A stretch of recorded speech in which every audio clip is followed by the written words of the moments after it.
তোমাকে খুঁজি তাই পৃথিবীতে সব আছে তবু যেন কিছু নাই। ও যেখানে চোখ রাখি তোমাকে দেখো আমার মিনির গরম লাগছে। ও দেখো খাটের তলায় এসে শুয়ে আছে। কি খবর, কেমন আছো? এই যে কেমন আছো? ও বাবা আমাদের দেখছেও না। চলো, আজকে আমি একটু গাছে কয়েকটা আম পেড়েছি, কাঁচা আম। এটা একটু হলুদ হয়ে গেছে। এটা আমি একটু না অল্প করে একটু আচার করব, টক ঝাল মিষ্টি আচার করব। মিষ্টিটা একদমই হালকা, টক ঝালই বলতে পারো, হালকা মিষ্টি। দেখো আমি কিছুটা কেটে নিয়েছি। এটা হলুদ আর নুনের জলের মধ্যে একটু ভিজিয়ে রেখেছি, তাহলে কি হচ্ছে, এই দেখো কষ আছে, সেই কষগুলো বেরিয়ে যাবে। ঠিক আছে, অনেক কষ, এগুলো সব পরিষ্কার হয়ে যাবে। চলো আস্তে আস্তে আমি কীভাবে আচারটা করি পুরোটা তোমাদের সাথে শেয়ার করব। দেখো আমটা আমি নুন আর হলুদের মিশিয়ে জলের মধ্যে এটা ভিজিয়ে রেখেছিলাম। তারপরে আমি 2-3 বার পরিষ্কার জলে ধুয়ে নিয়েছি। এবার আমি এই যে এরকম একটা পেপারের উপর ওগুলোকে বিছিয়ে দেবো, যাতে জলটা টেনে নেয়, যেন একদম জল না থাকে। রোদে দেওয়ার কোনো দরকার নেই, ঝামেলা নেই, একটু ফ্যান চালিয়ে দিলে এটা জলটা শুকিয়ে যাবে। আর এই যে পেপারটা ওর জলটা টেনে নেবে।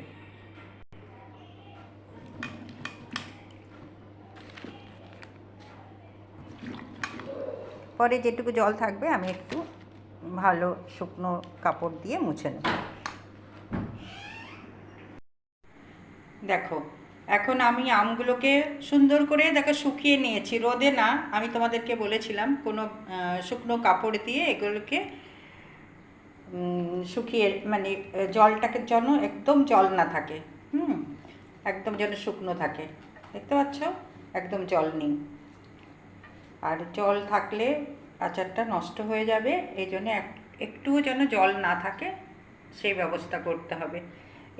এটা যেটা দেখছো, এটা হলো জল না, এটা আমের একটা যে বলে কষ, সেগুলো, এটা আমের ভেতরে, এমনি এগুলো জল না, একটু পেকে গেছে তো আমটা, এই জন্যে। কাঁচা আমে খুব ভালো হয়, কিন্তু আমি ঘরে রাখতে রাখতে গাছেরই আম ঘরে এনে রেখেছি আর পেকে গেছে, লাল লাল হয়ে গেছে। এখন আসলে তো এই টাইমটা তো পেকেই যায়। যাই হোক, চলো এটা দিয়েই আমি তোমাদের, আর এদিকে দেখো আমি ফ্রাই প্যানে একটু বেশি করে তেল গরম করে নিয়েছি, আর তার মধ্যে এই যে তিনটে শুকনো লঙ্কা দিয়ে দিলাম। তারপরে দেখো একটু বেশি করে 5 ফোড়ন আমি একটু বেশি করে দিয়ে দিচ্ছি।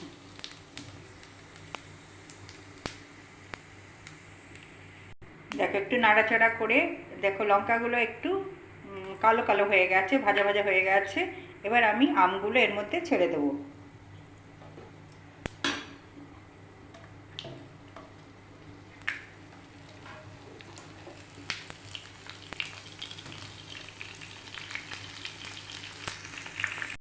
আমগুলো পুরো আমি ছেড়ে দিয়েছি। দেখো তেলের পরে দেখো অনেকটা তেল রয়েছে, এরপরে পুরোটা তেলেই সেদ্ধ হবে। এর মধ্যে আমি কিন্তু কোনো জল ইউজ করব না, ঠিক আছে? আর তোমরাও কিন্তু করবে না, জল ইউজ করলেই আচারটা নষ্ট হয়ে যাবে, অনেক দিন পর্যন্ত রাখতে পারবে না। আর এভাবে আমি একটু তেলের পরে ভাজা ভাজা করে নিই। এরপরে আমি একটু নুন, হলুদ আর মশলা দেবো।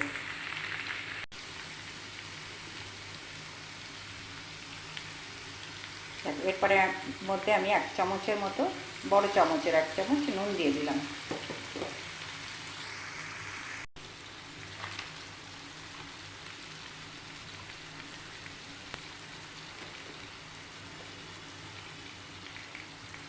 এর মধ্যে এবার আমি 1 চামচ হলুদ দিয়ে দেবো।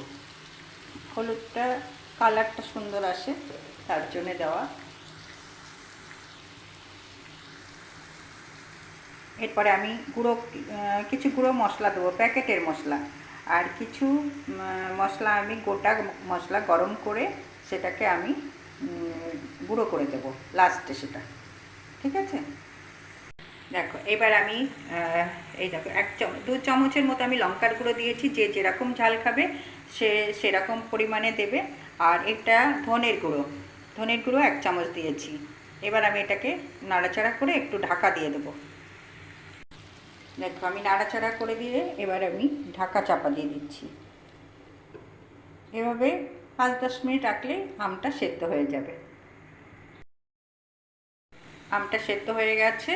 এরপরে আমি যে গুঁড়ো মশলাটা করেছি, গোটা গুঁড়ো মানে গোটা যেগুলো গরম করেছি করে ওটাকে মিক্সিতে গুঁড়ো করেছি, সেই গুঁড়োটা লাস্টে দিয়ে আর একটু 1 চামচ হোক 2 চামচ হোক ভিনিগার দেবো। ব্যাস, তাহলে কী হবে, আচারটা নষ্ট হবে না, ওরা অনেক দিন রেখে খেতে পারবে। কোনো রোদের ঝামেলা ছাড়াই এটা বেশ অনেক দিন রেখেই তোমরা খেতে পারবে। আর যদি আরও বেশি রাখতে চাও তাহলে একটু রোদে দেবে বা ফ্রিজে রেখে খেতে পারো। ঠিক আছে? দেখো বললাম না আচারের মশলাটা আমি একটু ভাজা করে নিই, আর এটা গরম বলে একটু গামলাটার উপরে রেখেছি, টেবিলের উপর ডাইরেক্ট রাখলাম না। এই দেখো 4-5টা শুকনো লঙ্কা নিয়েছি, তারপর সর্ষে নিয়েছি, কালো সর্ষে, মৌরি, 5 ফোড়ন সব মিলিয়ে গরম করে নিয়েছি। নিয়ে এবার আমি মিক্সিতে গুঁড়ো করে নেব।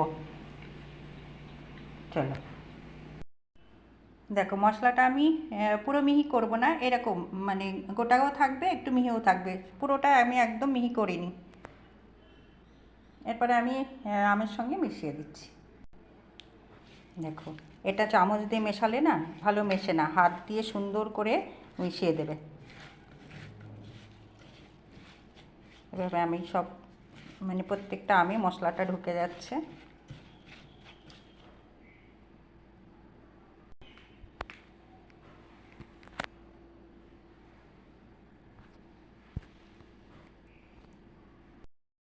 দেখো হাত দিয়ে দিয়ে প্রত্যেকটা জায়গায় আমের দেখো ঢুকে যাচ্ছে মশলাটা। এভাবে চামচ দিয়ে ভালো হয় না, হাত দিয়ে করলেই ভালো হয়। কীভাবে সুন্দরভাবে মিশে গেছে। দেখো আমি এর মধ্যে ভিনিগার মিশিয়ে দিয়েছি 2 চামচের মতো। আর দেখো এইবার এই যে কাচের বয়মটা হলে ভালো হয়, আমার কাছে কাচের বয়মটা ছিল না ঠিকঠাক, আমি একটা প্লাস্টিকের বয়ম ধুয়ে পরিষ্কার করে নিয়েছি। এটা আগেও আচার ছিল, অন্য আচার ছিল, মানে বাজার থেকে কিনে নিয়ে এসেছিলাম, সেই আচার ছিল। এখন আমি এটার মধ্যে ঢেলে রাখবো।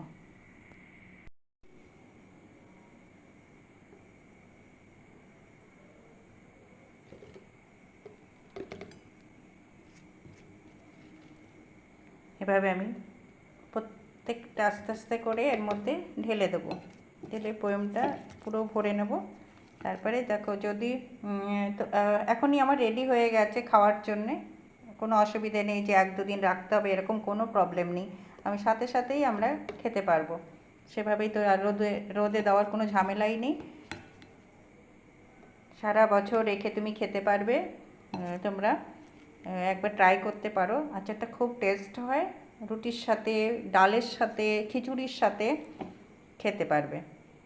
খুব সুন্দর একটা সেন্টও বেরিয়েছে।